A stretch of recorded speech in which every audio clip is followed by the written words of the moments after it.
What's good, YouTube? It's your man BG Tech Life, and today I'm here to talk about the Samsung Galaxy S22 Ultra and the Google Pixel 6 Pro. They basically the big dogs of Androids. When you're not talking about international, we just talking United States. That's basically what I do. Phones that's released in this country, and they're the big dogs. They're the flagships, the premium flagships.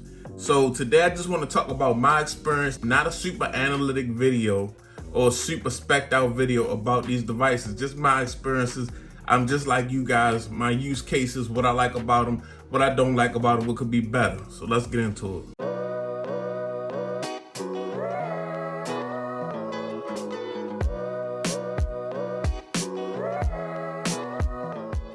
So okay guys, we got these two devices. We got the Pixel 6 Pro and we got the S22 Ultra.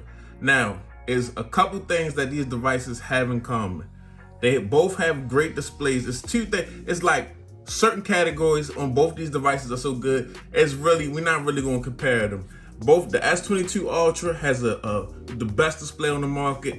The Pixel 6 Pro has the second best display on the market, but it's very close. I mean, this is an outstanding display on the Pixel 6 Pro. So with that being said, they both 120 hertz. I mean, everything you expect on the flagship. These phones are both glass slabs as far as the build go. Very good build, except for the back of the S22 Ultra is matte. The back of the Pixel 6 Pro is just basically glass. Now, there's a couple things that are different about these devices, and there's a couple reasons that I would pick one over the other. Now, I would say this: fingerprint may be an issue because with Samsung you do get a ultrasonic fingerprint scanner, which is a little faster, works a little bit more reliable, just a little less jankier and less noticeable than the optical finger scanner on the Pixel 6 Pro. As far as the Pixel 6 Pro, if you like fluidity, if you like smoothness, now I'm not gonna say that it was that when it came out, but now I'm talking about the Pixel 6 Pro as we are at the end of July in 2022. Right now, this device is the most fluid Android device. It's the best feeling as far as just using it, app animations, opening and closing, just running consistently super smooth. This Samsung Galaxy S22 Ultra, it is a fast device. It is not slow by any means, but sometimes it will trip over itself. And at the same time, when it trip over itself, it's kind of janky sometimes how it moves. When you move it through this UI, it's a little janky. This is a super fluid device. This is what pure stock Android should be. It kind of like almost, I would call this like an iPhone-ish Android device, the way that it moves, the way that Pixel is really tightening up Android 13 beta, and it's getting close to that iOS smooth fluidness. It's right there with it. This is fast. It is a performer, but at the same time, it's kind of janky sometimes in the things that it do, and it will trip over itself. And this is the 8 gig version, the 128 8 gig version S22 Ultra. Now, as far as cameras go, guys, with both of these devices, they have great cameras, good front-facing camera, great front-facing camera. This device right here has a way better front-facing camera than this device. As far as stills go and selfies and things of that nature, Samsung, it does great video, but it's still kind of soft. It still tries to do the beauty mode thing even when beauty mode is not on. I just prefer the front-facing camera of the Pixel as far as stills go. Now, as far as a video camera, the S22 Ultra beats the Pixel 6 Pro all day. You can get great 4K 60 footage out of this device, but the 4K 60 that you get out of this device is just something else, guys. I mean, it's ridiculously good, the video camera is. Now, as far as stills from rear and front, this device all day is the combination of the 50 megapixel sensor on the back and the Tensor chip and the artificial intelligence. The phone computating the photos that you take is a killer when it comes to photos. With that being said, as far as the performer, guys, we talked about how they move and how this is fluid, this is a little jankier, but as far as like the Tensor, because this has a Tensor processor, this device has a Snapdragon 8 Gen 1. Now, they kind of on the same level, guys. It's really, I haven't, as far as performance goes, I haven't really noticed much of a difference when it comes to one outperforming the other. They're kind of in the same league, guys.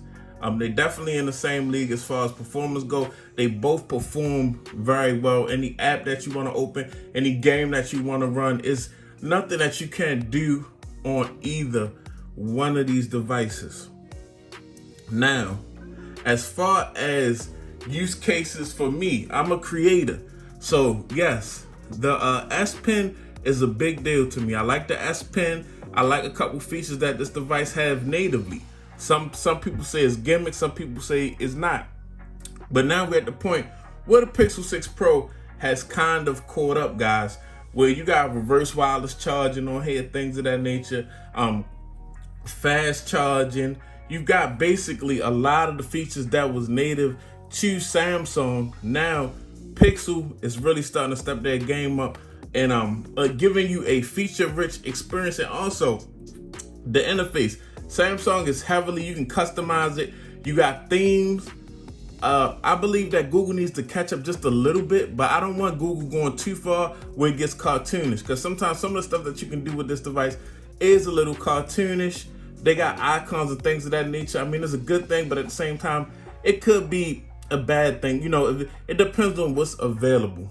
But I like the clean Pixel, clean Android, Android 13 now, as you can see, interface with all the widgets and things of nature that come with that. And I like how they did the wallpaper and styles, which is the same on this device, but on here it's just very, very clean. Now, this is feature packed with the S Pen and the Edge apps and things of that nature. I like that type of stuff. I definitely utilize the S Pen, so that's just a feature that's always, that's why I'm a Note guy. My favorite phone has always been the Note. And that's just me being transparent with you, but I see why the Pixel 6 Pro is so good also, guys. It's definitely just a clean phone. So when it comes to the comparison, I feel like if you're a person that wants specific features from the Samsung Galaxy S22 Ultra, you could definitely pick it up. And it is a price difference. The price is a couple $100, $200 more expensive, $300 more expensive for this device new. And it's just all about, like, I really like that stylus and that S Pen and the Edge apps and some of the things that Samsung do. I grew up in the Samsung UI. I think the display is just way more, it's the most saturated display on the market. And because that's what I've always used, I like that. That appeals to me. This display is more natural, but as you can see, it's still a gorgeous display. But this display is just kind of like personally, well, it's all in what you want. It's all in your personal preference. But if you want more features, you go for the Samsung. But if you want that pure Android update, and that's another thing, updates, guys. This device, all the Pixels gonna get an update at the same time. Then it's not gonna be, Verizon Pixel, T-Mobile. No, this, you never know when you're gonna get your update. It's just like it's real. As far as updates, this phone is ghetto. Now, as far as updates with this phone, Google is really hands-on, and they take their time to listen to complaints and really try to address them in their updates. So like I said, this is a feature-packed phone, but if you want that pure Google experience, this is definitely something to go for. Save a couple dollars. If you want just something with the best display on the market, you looking for a video camera, you looking for S Pen usage, you trying to basically run a whole YouTube off your device, even though you could do it on this one, I think the Samsung gets it as far as that goes. Now, it's either or. I'm not saying one is better than the other, because this is $200-300 more. I don't know if an S Pen is worth $200 or $300, guys. But yeah, these was just my thoughts. I'm trying to be unbiased as possible, because I'm really not biased. I like both of the devices, but they just had different strong points. Thanks for watching. If you're not subscribed, get subscribed. It's your man BG Tech Life. Follow me on Instagram and Twitter, BG_Tech Life. I'm out. Peace.